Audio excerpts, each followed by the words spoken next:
mucha aflicción, lo cual parece un oxímoron, dos palabras casi que se contradicen, bendición y aflicción, parece que no van de la mano.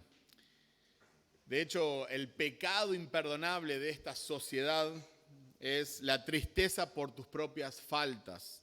Puedes estar triste porque perdiste un ser querido, puedes estar triste porque te dejó tu pareja, puedes estar triste hasta porque perdió tu equipo de fútbol.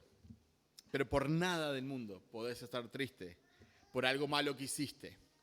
Ahí se van a levantar todas las diferentes áreas de esta sociedad y te van a decir, no. ¿Qué es lo que te dice la gente cuando estás mal por algo malo que hiciste? Todos cometemos errores. O sea, no te tenés por qué sentir mal, todos cometemos errores. ¿Quién no cometió errores? No hay nadie perfecto. No te sientas culpable. Hiciste lo mejor que pudiste. No temas, no tenés por qué sentirte mal. Si en ese momento fuiste feliz, si fuiste feliz y te dio felicidad, como la felicidad es como nuestro Dios, ¿no? Lo máximo es ser felicidad, es ser feliz. Entonces, bueno, no te tenés por qué sentir mal. O no te preocupes, lo pasado pisado, ya fue, no te tortures con eso. O sea, hiciste mal, pero está en el pasado. O sea, no podés estar triste, no podés sentirte mal, no podés tener aflicción por algo malo que hiciste, porque ese es como el pecado imperdonable de nuestra sociedad. Y este mundo, esta sociedad en la cual vivimos, quiere distraerte del dolor, del pecado, para que no busques la consolación divina. Pero la Biblia enseña totalmente lo contrario. Voy a repetir una vez más. Este mundo, esta sociedad, este sistema de valores, las personas que nos rodean, consciente o inconscientemente quieren distraernos del pecado, del dolor por el pecado, para que no busquemos la consolación divina. Pero hoy vamos a ver en este pasaje que la Biblia enseña totalmente lo contrario. Estamos en Mateo 5:4, la serie de las bienaventuranzas, y dice la versión NBLA, Nueva Biblia de las Américas, bienaventurados los que lloran, porque ellos serán consolados.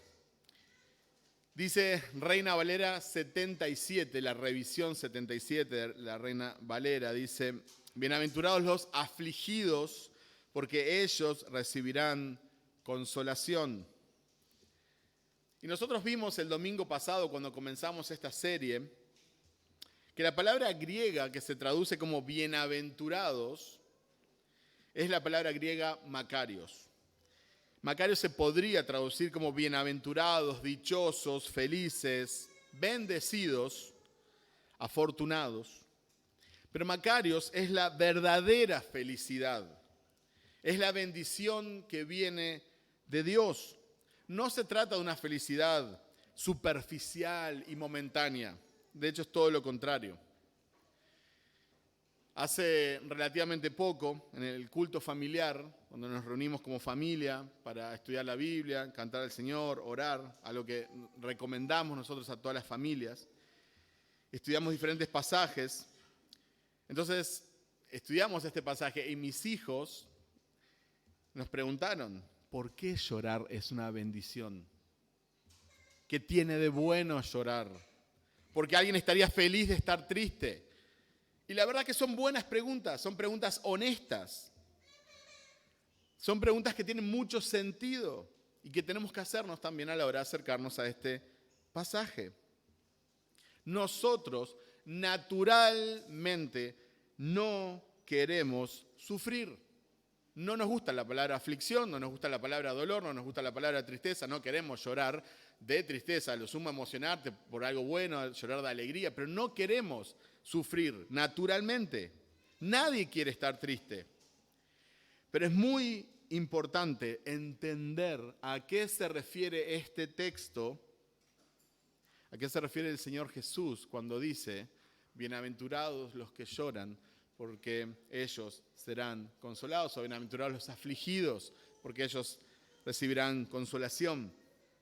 Existen 9 palabras en griego que se pueden traducir como llorar. Nada más y nada menos que 9 palabras. Una de ellas es klaio, por ejemplo. Klaio significa o se podría traducir lamentar, ya sea con lágrimas o con cualquier otra expresión exterior de dolor. Se usa especialmente por el llanto por los muertos. El verbo klaio significa gemir, llorar a gritos, lamentar, llorar sonoramente. Por ejemplo, es la palabra griega que se usa en Lucas 22:62 para indicar que Pedro lloró amargamente. Lo voy a leer, Lucas 22, 61, 62 dice: el Señor se volvió y miró a Pedro. Entonces Pedro recordó la palabra del Señor de cómo le había dicho antes que el gallo cante: hoy me negarás 3 veces. Y saliendo afuera, lloró amargamente. Y usa la palabra griega klaio. Luego tenemos otra palabra griega que también se podría traducir como llorar, que es dakruo. Dakruo significa derramar lágrimas en silencio y se usa solo una vez en la Escritura. En Juan 11:35, Jesús lloró.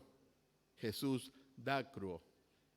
Hay otra palabra griega, no vamos a ir por las 9, pero hay otra palabra, es lupeomai. Y lupeomai es entristecerse, es un dolor interior. Y tenemos otra palabra, y esta es la que nos compete, que es penseo.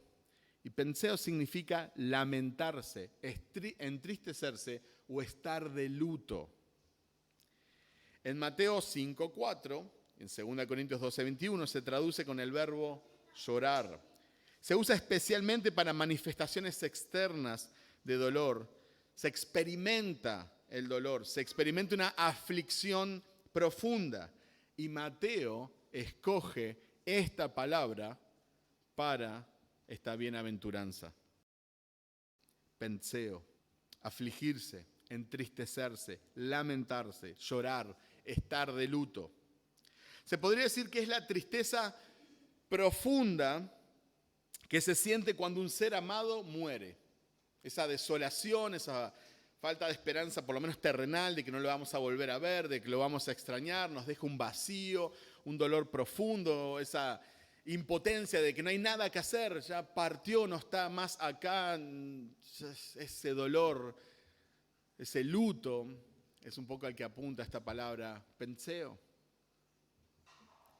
Pero muchas personas llegan a este texto y se sienten tentadas a pensar naturalmente en la tristeza común. La tristeza que viene por las diferentes circunstancias adversas de la vida. Pero ¿cuál es el contexto inmediato de este texto? Y es el pasaje que acabamos de estudiar el domingo pasado, Mateo 5:3. Bienaventurados los pobres en espíritu, porque de ellos es el reino de Dios. Inmediatamente, bienaventurados los que penseo, porque ellos serán consolados.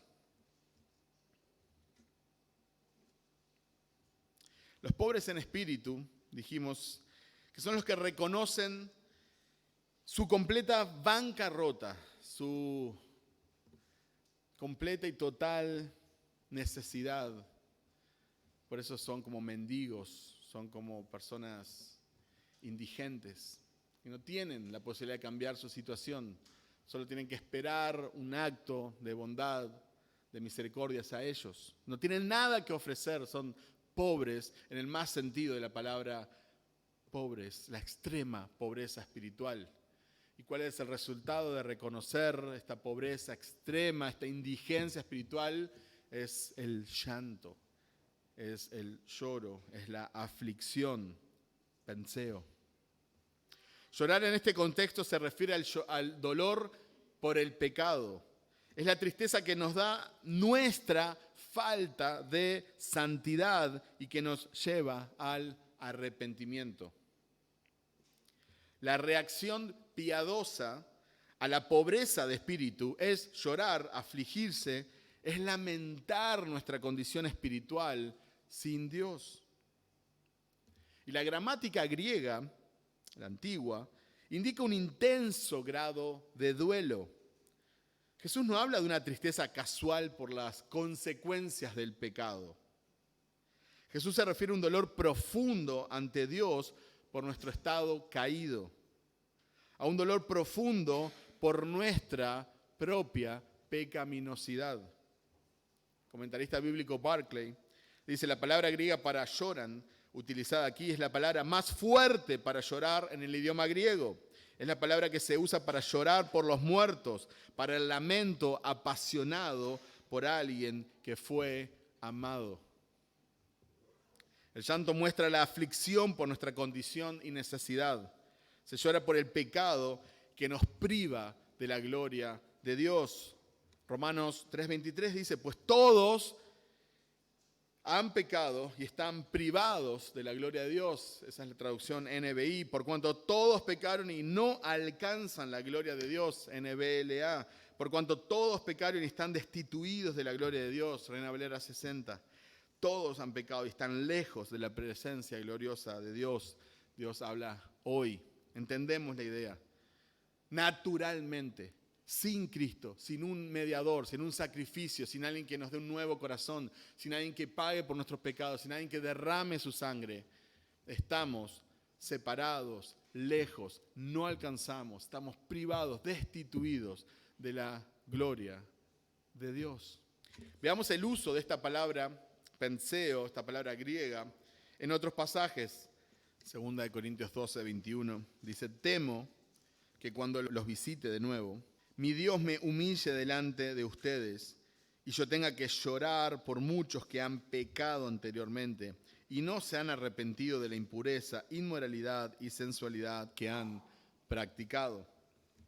Acá tenemos a Pablo, que habla de llorar, y usa la palabra penseo, por el pecado de otras personas. Pablo habla de llorar por personas que no se arrepienten de su inmoralidad. Y tenemos otro pasaje, Santiago 4, del 8 al 10, también me pueden acompañar ahí si desean, donde también otro autor bíblico, en este caso Santiago, usa la palabra penseo, y también usa otras palabras que significan llorar. Acérquense a Dios y Él se acercará a ustedes. Limpien sus manos, pecadores, y ustedes de doble ánimo purifiquen sus corazones. Presten atención al versículo 9. Aflíjanse, lamentense y lloren. Que su risa se convierta en lamento y su gozo en tristeza. Humíllense en la presencia del Señor y Él los exaltará. Este pasaje tiene mucho que ver, de hecho, con Mateo 5:4. Aflíjanse, lamentense, lloren, que su risa se convierta en lamento y su gozo en tristeza. Humíllense en la presencia del Señor y Él los exaltará. Ahí tenemos aflíjanse, la palabra en griego es talaiporeo, reconocer la miseria que hay en nosotros. Luego tenemos la palabra lamentense y luego tenemos lamento. La palabra es penseo, ya estamos familiares con esa palabra, experimentar un dolor casi de luto. Y luego tenemos lloren, claio, llorar a gritos, gemir, la que usó Pedro, o respecto al pasaje de Pedro, ¿se acuerdan cuando lloró amargamente, lloró a los gritos? Entonces Santiago habla de lamentarse por el pecado propio. No es la tristeza por las circunstancias adversas que podemos tener en nuestra actualidad. No podemos mandar Mateo 5:4 a cualquier incrédulo para animarlo en sus problemas. Una persona está sufriendo, está pasando por una circunstancia adversa y le mandamos una dedicatoria, una cartita, le mandamos, no sé, un WhatsApp y le ponemos, ay, bienaventurados los que sufren, los que lloran, los que se afligen, porque ellos serán consolados. Como tranquilo, Dios te va a consolar. No es este el contexto del pasaje. No podemos animar a un incrédulo a que persevere en su sufrimiento porque Dios lo va a consolar. Pero sí podemos mandarle este versículo para animarlo a arrepentirse. Y muchas veces, no siempre, las circunstancias momentáneas, temporales que estamos pasando, adversas, son causa del pecado, de malas decisiones. No siempre, pero muchas veces. Desde que Adán pecó, la muerte entró al mundo, las enfermedades entraron al mundo, el sufrimiento entró al mundo y las lágrimas de tristeza también entraron al mundo. Día a día hay muchas personas que lloran por diferentes motivos. Pero el llanto al cual hace referencia Mateo 5:4 no se trata del llanto por dolor físico que podamos tener. No se trata del llanto pecaminoso porque quizás no tenemos algunos caprichos que deseamos. No se trata del llanto por la tristeza de no tener dinero porque perdió mi equipo de fútbol. No se trata del llanto normal por la partida de un ser querido.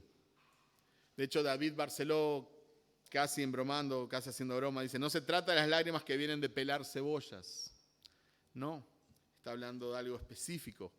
Jesús está hablando de un tipo de tristeza a la cual Pablo le llama la tristeza según Dios. Y me gustaría que me acompañen a 2 Corintios 7, del 8 al 10, para ver de qué se trata esta tristeza según Dios.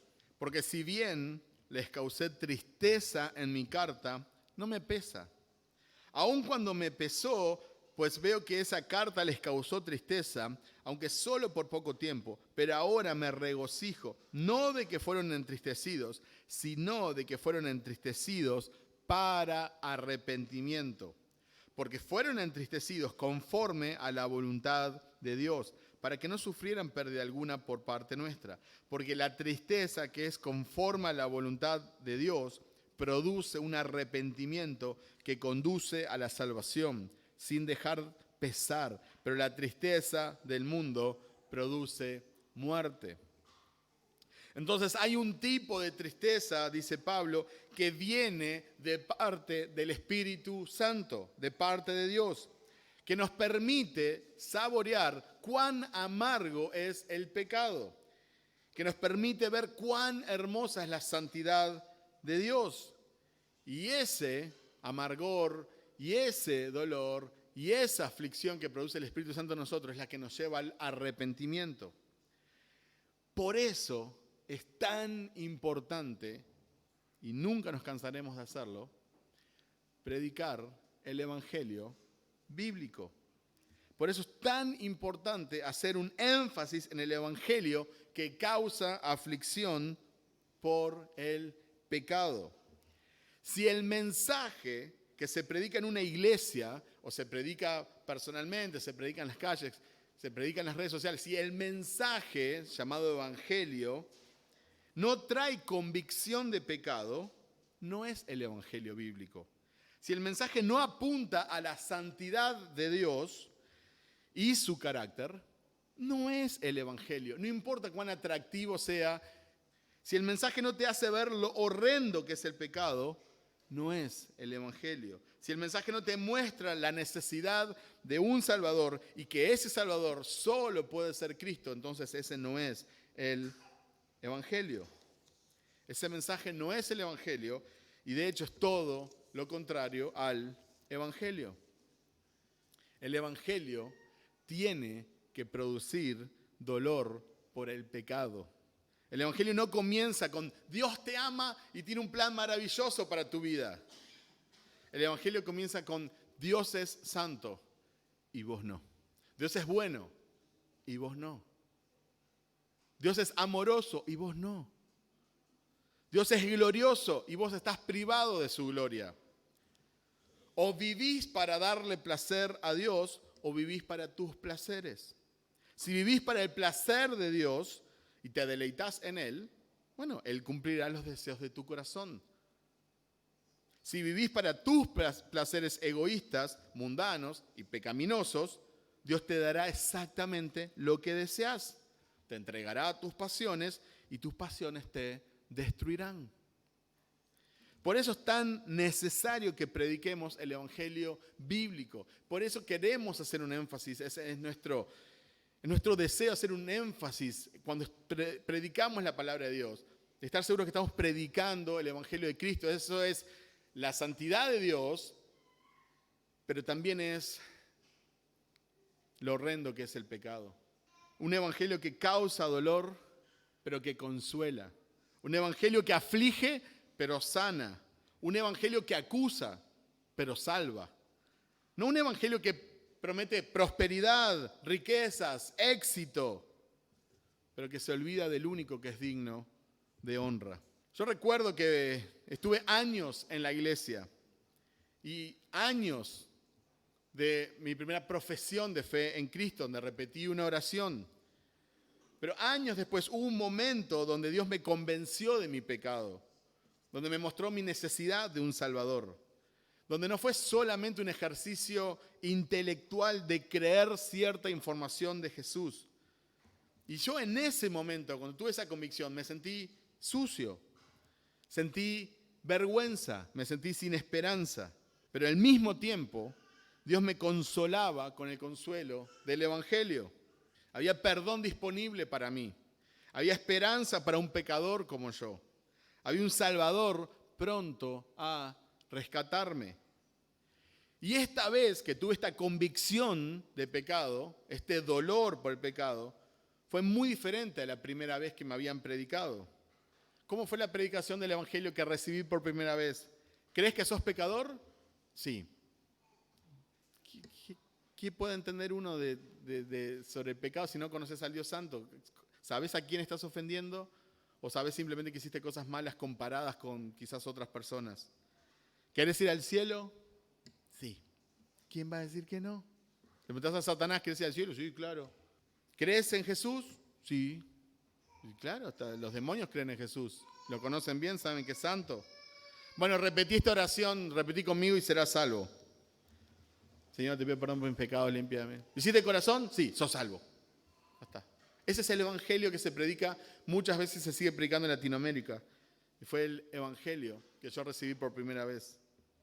Mi pregunta ¿es eso el evangelio? Cuando realmente entendí que Dios era santo, entonces me vi como un pecador. Cuando conocí la luz de la gracia de Dios, entonces vi las tinieblas, la oscuridad que había en mí. Y me dolió, me dio vergüenza y me sentí sucio. Y clamé por misericordia. Y adivinen qué, Dios fue misericordioso. Efesios 2, 4, 5. Pero Dios, que es rico en misericordia, por causa del gran amor con que nos amó, aun cuando estábamos muertos en nuestros delitos, nos dio vida juntamente con Cristo. Por gracia ustedes han sido salvados. No me preocupa mencionar casi todos los domingos este versículo, porque me encanta. Esto es el Evangelio. Del 1 al 3 estamos muertos en delitos y pecados, seguimos los deseos de nuestra carne, seguimos a Satanás, no queremos saber de nada con Dios, estamos cegados, somos malos, no deseamos a Dios, pero Dios, Él es rico en misericordia, Él es grande en amor. Cuando estábamos muertos en nuestros delitos y pecados, no ahora que nos limpiamos, no ahora que venimos a la iglesia, no ahora que estudiamos teología, no ahora que compartimos el Evangelio, no ahora que cantamos canciones lindas. Cuando estábamos muertos en delitos y pecados, nos dio vida juntamente con Cristo. Por gracia ustedes han sido salvados. El dolor por el pecado nos lleva al arrepentimiento. Pero el arrepentimiento es diferente al remordimiento. Hay mucha gente que se arrepiente de hacer ciertas cosas. Reconocen que hicieron algo que estuvo mal y que tendrá consecuencias. Y no quieren enfrentar esas consecuencias. Por eso se sienten mal. Pero no significa que se están arrepintiendo de vivir de espaldas al Dios Santo. Ellos están ensimismados y no quieren simplemente enfrentar las consecuencias. No quieren ir a la cárcel. No quieren enfrentar un divorcio, no quieren perder su salud, pero no están arrepentidos de vivir de espaldas a Dios. Entonces no van a Cristo. Como es el caso de Judas. Él se siente mal por entregar al Señor. Pero ¿qué hace Judas con ese dolor? Se termina suicidando. Hay un tipo de tristeza que es según Dios y produce arrepentimiento. Y hay un tipo de tristeza que produce muerte. Pero así como me pasó en mi vida, puedo decir con convicción bíblica y por testimonio personal, puedo decir, hay esperanza para los que vienen a Cristo. Hay esperanza para los que tienen dolor. Hay esperanza para los que se afligen por sus pecados. Hay esperanza para los que reconocen su pobreza espiritual. Hay esperanza, dice el texto, ellos serán consolados. Bienaventurados los que reconocen su pobreza espiritual porque ellos llorarán. Bienaventurados los que lloran porque su bancarrota espiritual es mucha, pero ellos serán consolados.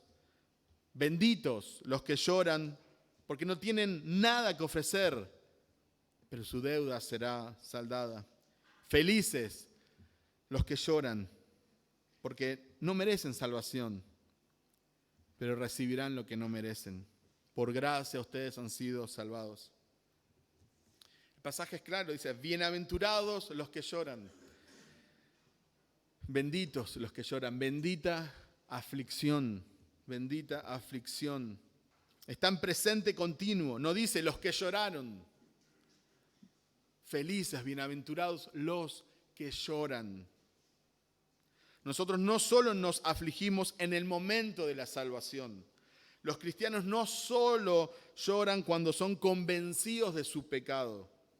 Nos sigue doliendo el pecado. Nos sigue molestando, nos sigue afligiendo. Nos seguimos arrepintiendo y seguimos creyendo y seguimos clamando por misericordia. No para ser salvos nuevamente, no porque necesitamos otro sacrificio, no porque necesitamos nacer de nuevo una vez más, sino porque nos duele el pecado que crucificó a nuestro Salvador. Y nos duele que a pesar de que tenemos al Espíritu Santo y que caminamos en novedad de vida, y nos duele que a pesar de que tenemos esperanza y que Él nos escogió y nos sacó del barro, nos limpió y nos dio vida, nos duele que aún así seguimos ofendiéndolo y que no alcanzamos la estatura de Cristo. Y eso será así hasta que estemos en gloria. Por eso nos sigue doliendo. Cuando estemos en gloria, ya lo vamos a ver una vez más. No va a haber lágrimas. Pero mientras tanto nos sigue doliendo el pecado. No porque necesitemos el perdón regeneracional nuevamente, sino porque necesitamos un perdón relacional. Si yo ofendo a mi papá, no va a dejar de ser mi papá. Nadie va a cambiar nuestro ADN, nuestra afiliación, nuestro apellido. Pero la relación se ve afectada. Pero si yo le ofendo, le pido perdón. Entonces puedo disfrutar de la relación con Él. Cuando no hay dolor por el pecado y solo, bueno, yo soy salvo, y yo repetí una oración, ¿sí? Yo voy a la iglesia. Entonces obviamente la relación no está bien, porque nosotros ofendemos al Señor día a día, lamentablemente. El pecado nos debe de doler. Los que lloran tienen una tristeza profunda, porque anhelan más y más la gloria de Dios. Lloramos por la iglesia, lloramos por los perdidos. Leonard Ravenhill dijo, si tu pastor no llora por las almas perdidas, entonces llorá por tu pastor. Y lo podemos aplicar a cualquier cristiano. Si no llorás por las almas perdidas, entonces llorá por vos mismo. Lloramos porque el mundo no le da gloria a Dios. Lloramos por la injusticia. Lloramos por la iglesia perseguida. Lloramos por los pueblos sin Biblia. Lloramos cuando fallamos en nuestra lucha por la santidad. Y por supuesto, lloramos cuando pecamos. ¿Cómo no llorar cuando ofendemos al Rey de Gloria que nos dio misericordia? Juan 16, 20 al 22. En verdad les digo que llorarán y se lamentarán, pero el mundo se alegrará. Ustedes estarán tristes, pero su tristeza se convertirá en alegría. Cuando la mujer está para dar a luz, tiene aflicción porque ha llegado su hora, pero cuando da a luz al niño, ya no se acuerda de la angustia, por la alegría de que un niño haya nacido en el mundo. Por tanto, ahora ustedes tienen también aflicción, pero yo los veré otra vez, y su corazón se alegrará, y nadie les quitará su gozo. Spurgeon dijo, cuando lloramos no estamos abandonados ni olvidados por Dios. Él se acerca a nosotros en nuestras lágrimas y nos ofrece su consuelo divino. Nuestro dolor es temporal, pero su consuelo es eterno. Pero no todos serán consolados, sino solo los que se lamentan por su pecado ahora. Lucas 6:25 dice, ay de ustedes los que ahora están saciados, porque tendrán hambre. Ay de ustedes los que ahora ríen, porque se lamentarán y llorarán. En el cielo no habrá lágrimas, pero en el infierno habrá llanto y crujir de dientes. No llorar no es una opción. O llorás por tu condición natural frente a la santidad de Dios, o llorarás por la eternidad. O llorás en la tierra por tu pecado, o llorás en el infierno por tu pecado. O sos afligido temporalmente, ahora serás afligido eternamente. O llorás y sos consolado, o llorarás sin esperanza en la eternidad. ¿Cuál es la promesa de Dios para los que lloran por su pecado y se afligen por su maldad? Porque ellos recibirán consolación. A los que lloran por su pecado y su condición pecaminosa, se les promete consolación. Dios permite esta tristeza en nuestras vidas como un camino, no como un destino final. El consuelo divino es nuestra esperanza. ¿Y qué sería de nosotros si no tuviéramos la esperanza del perdón? ¿Qué sería de nosotros si no tuviéramos la esperanza de la salvación? Me encanta Hebreos 4, 15 y 16 que dice, porque no tenemos un sumo sacerdote que no pueda compadecerse de nuestras flaquezas, sino uno que ha sido tentado en todo como nosotros, pero sin pecado. Por tanto, acerquémonos con confianza al trono de la gracia para que recibamos misericordia y hallemos gracia para la ayuda oportuna. Si estás experimentando por la gracia de Dios aflicción por el pecado, si estás triste por tu condición, por tu falta de santidad, por tu falta de esperanza, si estás pensando que ni siquiera tenés salvación, que no conoces al Señor, que realmente nunca te ha dolido el pecado, que quizás ni te has acercado a la santidad del Señor, que no sabés lo que es eso, que has vivido toda una vida ensimismado vos mismo, quizás con mucha religión, actividades, activismo, pero realmente nunca te dolió tu propio pecado y nunca recibiste la misericordia y la consolación que vienen del Señor. Acércate confiadamente al trono de la gracia. Hoy es el día de salvación. Acércate confiadamente. No para hallar premios, no para riquezas, prosperidad, no para éxito, para hallar misericordia. Porque nosotros somos almas en necesidad de misericordia. Y Dios es rico en misericordia. Acércate confiadamente al Salvador, que Él es suficiente Salvador y su gracia es más grande que tu pecado. Spurgeon dijo, siento que merezco ser lanzado a lo profundo del infierno. Eso dijo Spurgeon, siento que merezco ser lanzado a lo profundo del infierno, pero voy a Getsemaní. Y me asomo por esos viejos olivos y veo a mi Salvador. Le veo revolcándose, angustiado en tierra, y escucho que salen de él tales gemidos como nunca antes han salido de pecho humano alguno. Miro la tierra y la veo enrojecida por su sangre. Y en tanto que su rostro está manchado con sudor y sangre, me digo, mi Dios, mi Salvador, ¿qué te aflige? Le escucho responder, estoy sufriendo por tu pecado. Acércate confiadamente al Salvador. Como creyentes es el único llanto, el único dolor y el único sufrimiento que vamos a experimentar en esta vida. Porque nunca más experimentaremos cosa semejante en la eternidad.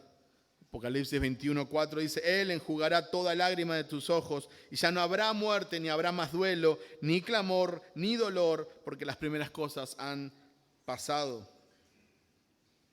Cuando lloramos por nuestro pecado, cuando nos afligimos por nuestra maldad, podemos confiar que seremos consolados. Bendita, bendita la aflicción que nos acerca a nuestro Salvador. Amén. Oremos. Señor, queremos darte gracias por permitirnos abrir tu palabra, mencionar tu nombre, cantarte, levantar nuestras manos, poder pensar en ti. Cuánta misericordia, Señor, de tu parte. Y Señor, te pedimos que nos ayudes a poder profundizar en este texto. Cuando salgamos de acá, que podamos seguir meditando. Y Señor, aquellos que han sido afligidos por su pecado y han clamado misericordia y están en ti, que puedan seguir creciendo, Señor, en tu gracia y en tu conocimiento. Y Señor, si hay alguna persona aquí o escuchando este mensaje que nunca recibió, Señor, esa convicción de pecado, ten misericordia, Señor, y atráelo hacia ti. Cambia su corazón, Señor. Dale arrepentimiento. Señor, tú eres digno de toda nuestra gloria. Tú eres santo, santo, santo, Señor. Ayúdanos, Señor, a adorarte como tú te mereces. En el nombre de Cristo Jesús, Señor. Amén.